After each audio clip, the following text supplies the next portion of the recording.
Hello, this is Dan Sigmund, and this video is about the most recent executive committee meeting, and they have been looking at what's called the ethics policy, and it is aimed directly at the Board of Supervisors.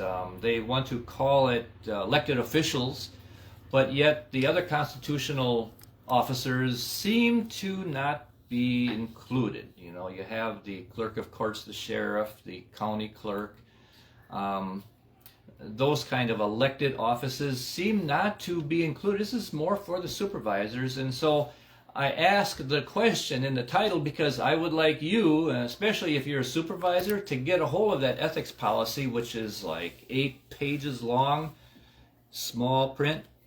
And it references 4 or 5 state statutes and some rules, which are ironically supposed to be the ones the Board of Supervisors follows already, that kind of stuff. And they kind of put it all into one, and so I'd like you to look at it, but here are some concerns I had as I initially looked at it.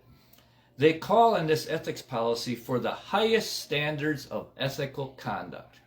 That is noble. And that is what I haven't personally seen yet up to this point. They say what we supervisors must do is uphold our oath of office and uphold the Constitution. Well, that's already in the state statutes.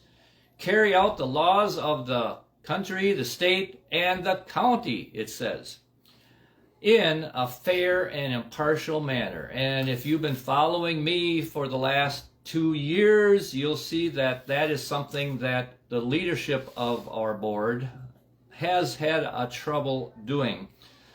It also calls for personal integrity, the highest standards of personal integrity. Here's a good one. Act in the interest of the county. Now, who is the county? Because this is the place that we get stumbling. Because I am told that the county is supposed to be the government, and I'm supposed to act in the best interest of the county government.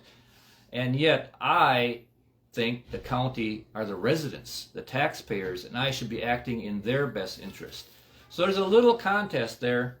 What it's looking like is if this goes through, there's going to be some litigation coming from a lot of different directions because of conflicts of interest from state law and what it demands, being an elected representative of people, and what it gives you the freedom to do and the responsibility to do, could be interesting. So it also states that we as supervisors are supposed to comply with procedures and rules. And if you're a supervisor out there, I can hear you chuckling because we see lots of problems there too. So if this gets passed, how is it going to be enforced? Well, you know what?